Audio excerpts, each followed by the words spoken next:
खुले आसमान के नीचे भी कार्यक्रम को सफल बनाने के लिए आप सब लोग बैठे हो, उसके लिए मैं आप सभी का हृदय से आभार।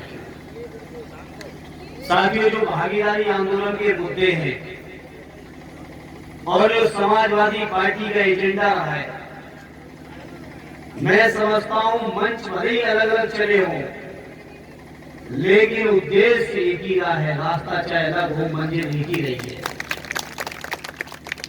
जो आपका उद्देश्य रहा वही समाजवादियों का उद्देश्य रहा। मैंने आदरणीय करण सिंह जी से पूछा कि आपके इस आंदोलन का सबसे बड़ी मांग क्या है, तो उन्होंने कहा कि देश में हर स्तर पर भागीदारी दिलाने की मेरी मांग है, मेरी इच्छा है, मेरा मुद्दा है,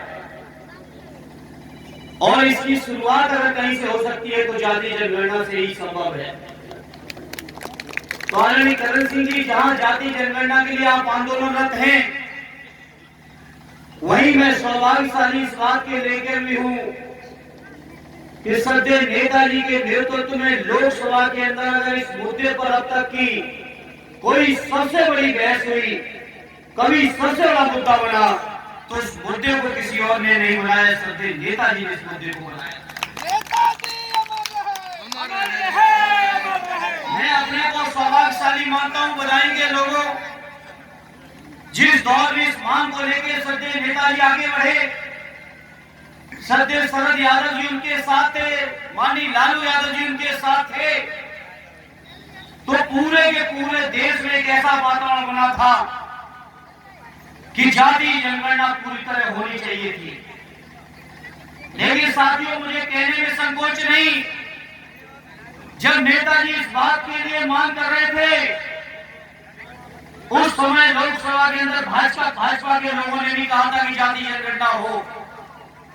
लेकिन आज जब देश की संसद में, देश की सरकार में बीजेपी के लोग बैठे हैं, एक बार नहीं अनेक बार और कई मौकों पर बीजेपी के लोग इस बात को कह चुके हैं, सदन के अंदर भी सदन के बाहर भी, कि जातीय जनगणना नहीं कराएंगे।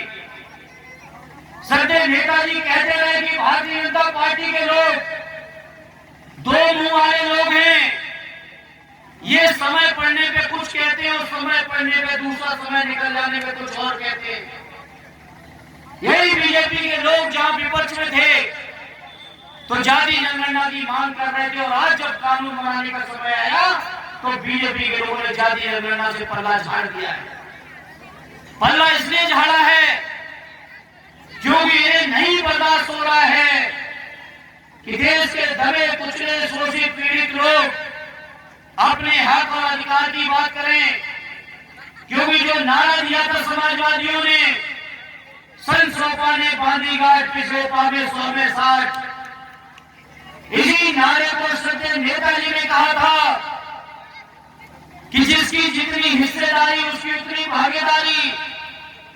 आदरणीय अखिलेश यादव जी उसी बात को आगे बढ़ाते हुए कह रहे हैं कि हमारी और पूरे देश के हर व्यक्ति की जनगणना कर लो, और उस जनगणना के माध्यम से जिसकी जितनी संख्या हो उसको उतना ही हक और अधिकार दे दो, तो समाज में हर वर्ग तरक्की कर जाएगा, हर व्यक्ति तरक्की कर जाएगा।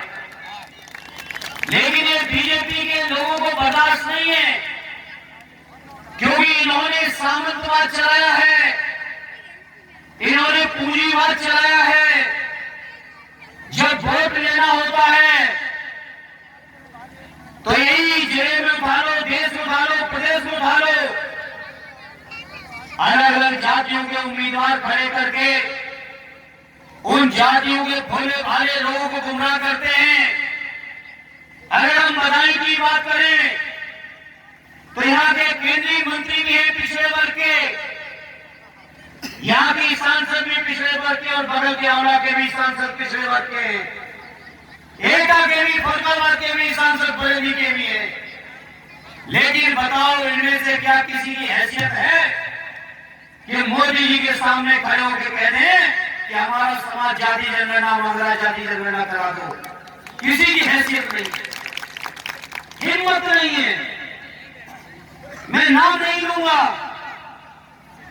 अपने आसपास की एक सांसद से मेरी सेंट्रल हॉल में बात हुई। मैं जिन इलाके के लोगों की बात कर रहे हैं, ऐसे दसियों बीजेपी के एमपी बैठे थे। मैंने कहा संख्या में आप लोग बहुत हो, फिर बताओ आप सबके सांसद रहते हुए आखिर पिछड़े वर्ग के साथ, दलितों के साथ, माइनॉरिटी के साथ अन्याय और अत्याचार क्यों हो रहा है? तो मुजरिया और फिरसियों बताएंगे लोगों, आप सुन के आश्चर्य करोगे। उस सांसद ने मुझे जवाब इस बात पर दिया, बीजेपी के सांसद ने कहा है धर्मेंद्र भाई ये मुद्दे आप उठाओ, हम तो मोदी जी की नौकरी कर रहे हैं, जो मोदी जी चाहेंगे वही करेंगे। ये मुझसे बोले। मैं किसी सांसद का नाम सार्वजनिक नहीं करना चाहता, बता दूंगा अकेले में आपको नाम। मुझसे बोले कि ये मुद्दे आप उठाओ, विपक्ष को उठाए, हम तो मोदी जी की नौकरी कर रहे हैं। तो बताओ मेरे बताएंगे लोगों, क्या केवल मोदी जी की नौकरी करने के लिए लोगों को सांसद बनाओगे या अपने हक और अधिकार के लिए भी बनाओगे? हक और अधिकार ये भाजपा ही नहीं दिला सकते आपको, ये मान के चलिएगा। ये हक और अधिकार दिलाने का काम बीजेपी के नेताओं की हिम्मत और हैसियत और क्षमता नहीं रही है। इसलिए आज इस मौके पर कहना चाहता हूं, ये हक और अधिकार कोई आपको दिलाएगा इस प्रदेश और देश में तो समाजवादी पार्टी और उसके नेता माननीय अखिलेश यादव दिलाएंगे, कोई दूसरा नहीं दिलाएगा। मैं इस मौके पर धन्यवाद दूंगा करण सिंह जी और उनके साथियों को, उनके संगठन को, बिना मांगे मुझे सहयोग देने के लिए आप चल के आए। मैं आभार व्यक्त करता हूं और आभारी रहूंगा आपका, और आपको विश्वास दिलाता हूं, आपने जिन मुद्दों की लड़ाई को लेकर अपना संगठन खड़ा किया है, आपके संगठन की मुद्दों को, भावनाओं को अगर कोई पूरा करेगा तो वो केवल और केवल समाजवादी लोग पूरा करेंगे, कोई दूसरा पूरा नहीं करेगा। ये मैं आज इस मौके पर कहना चाहता हूं मेरे भाइयों, आगे संतोष जाटव जी से लेके तमाम साथी चर्चा करके गए।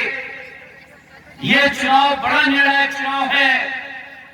इस चुनाव में आपको देश के लोकतंत्र को बचाना है, देश के संविधान को बचाना है, पिछड़े दलितों के आरक्षण को बचाना है, हमारे मुसलमान भाइयों के प्रति जो नफरत है उन भाइयों को भी अपनी नफरत से हमें आपको बचाना पड़ेगा। ये चुनाव इस बात का है, ये चुनाव केवल मुझे सांसद बनाने और न बनाने का कोई चुनाव नहीं है। सांसद तो आप सबका आशीर्वाद रहेगा, बन जाएंगे, लेकिन इस समय देश के अंदर लड़ाई इस बात की लेकर है। आप सोचो मेरे साथियों, ये बीजेपी के लोग चुनाव आता है तो क्या क्या भाषण देके जाते हैं। 2014 के चुनाव में भाषण दे दिए कि बहुत हुई महंगाई की मांग। बताओ, जिस समय नारा दे रहे थे महंगाई का, उस समय डीजल का दाम 60 रुपए से नीचे था, पेट्रोल भी 60 के आसपास ही था, गैस केवल 450 थी, यूरिया का रेट कितना कम था वो आपके सामने है। और आज जब 10 साल मोदी जी सरकार में रही है तो बताओ देश की महंगाई कहां पे पहुंच गई है साथियों? बताओ महंगाई बढ़ी कि नहीं बढ़ी? आपने यूरिया में से 5 किलो निकाल लिए और मूल्य भी बढ़ा दिए। बिजली का बताओ कहां तक पहुंचा दिए, बिजली का दाम, डीजल पेट्रोल का दाम कहां तक पहुंचा दिए। मैं समझता हूं आज के दौर में खेती किसानी का जो समय है, ये लोग डीजल नहीं बल्कि अपने शरीर का खून जला रहे हैं, तब जाके नहीं खेती और किसानी कर पा रहे। इतनी महंगाई की नहीं, बताओ मेरे साथियों, इतनी महंगाई कर दी भारतीय जनता पार्टी के लोगों ने। और भाषण क्या देंगे कि 2022 में किसानों की आमदनी दूनी। बताओ भाषण दिए थे कि नहीं दिए थे चुनाव में आके? और ये बिरसी वाले भी बह गए इसी चक्कर में, भाजपा के विधायक बना दिए। बताओ बना दिए कि नहीं भाजपा वाला को विधायक? और 2023 का कल आखिरी दिन है, कल आखिरी दिन हो जाएगा 2023 सन का। अब बताओ यहाँ इतने लोग बैठे हो, अगर एक भी आदमी हाथ उठा के बता दे कि उसकी आमदनी दूनी हो गई हो तो हुई किसी की आमदनी दूनी? तो बताओ इन भाजपाइयों को भरोसा करने लायक है? अभी क्या हुआ, अभी हफ्ते भर पहले इसी बिरसी में यहाँ से 10 किलोमीटर दूर पे एक आए थे दिल्ली लखनऊ के पूर्व उप मुख्यमंत्री बन के। बिरसी के लोगों की समस्या है, ये सच है कि समस्या है डिपो की, बस अड्डे की समस्या है बिरसी में। बिरसी के लोगों ने तो मांगा बस अड्डा, और क्या कह के चले गए, हवाई अड्डा।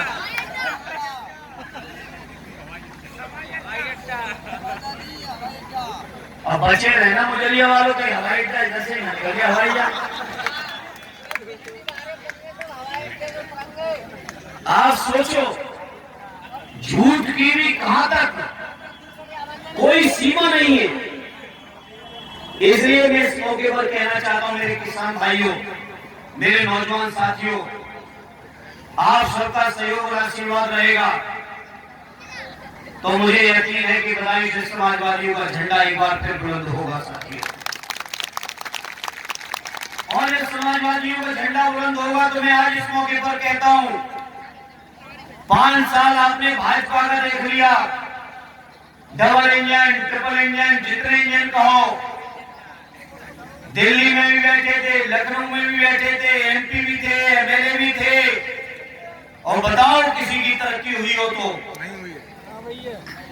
बताओ जिले के जितने काम थे रुके कि नहीं रुके बीजेपी के कार्यकाल में।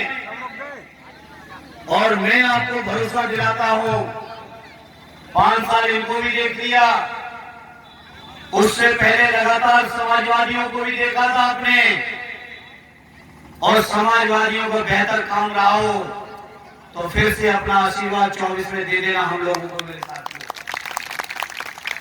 और हम आपको भरोसा दिलाते हैं जिले के जहां जितने भी रुके हुए विकास के काम हैं, न केवल उन कामों को पूरा कराएंगे बल्कि भागीदारी आंदोलन की जो मांगे हैं, चाहे जाति जनगणना की हो, चाहे भागीदारी की हो, चाहे आरक्षण बचाने की हो, चाहे देश में संविधान बचाने की हो, चाहे लोकतंत्र बचाने की हो, हर समस्या के लिए हम लोग मजबूती के साथ लड़ने का काम करेंगे, ये आपको भरोसा और विश्वास दिलाता हूं। तो बताओ मेरे भागीदारी लोग समाज के, मैं सोचता हूं भागीदारी आंदोलन में सबसे ज्यादा अगर कोई है तो पिछड़े हैं, दलित हैं, हमारे इलाके में आदिवासी तो नहीं है लेकिन मीना समाज के लोग जरूर अनुसूचित जनजाति में हैं। तो मुझे यकीन है कि चाहे बैकवर्ड हो, चाहे अनुसूचित जनजाति के लोग हो, चाहे दलित भाई हो, सबका सहयोग, समर्थन और आशीर्वाद समाजवादी पार्टी और माननीय अखिलेश यादव जी को मिलेगा। मिलेगा कि नहीं मिलेगा बताओ मेरे भाइयों, ईमानदारी से बताना मेरे क्षेत्र के लोगों, सहयोग मिलेगा पूरी तरह से। काम से संतुष्ट रहे थे कि नहीं समाजवादी पार्टी के, बताओ बीजेपी ने बदायूं को पीछे कर दिया कि नहीं कर दिया विकास में, बुरी तरह से बदायूं को पीछे कर दिया है। मैं समझता हूं दोबारा जब आपका आशीर्वाद मिलेगा तो साल तो लग जाएंगे वापस पटरी दिलाने में, इतना पीछे कर दिया है बदायूं वालों को बीजेपी के लोगों ने। इस मौके पर ज्यादा कुछ न कहते हुए, ठंड का मौसम है, हवा भी चलने लगी है, आदरणीय करण सिंह लोधी जी को हमें आपको सबको सुनना है, तो इसलिए मैं ज्यादा न करते हुए उनका स्वागत अभिनंदन करते हुए और आप सबका हृदय से आभार व्यक्त करते हुए अपनी बात को विराम देता हूं। जय हिंद, जय भारत।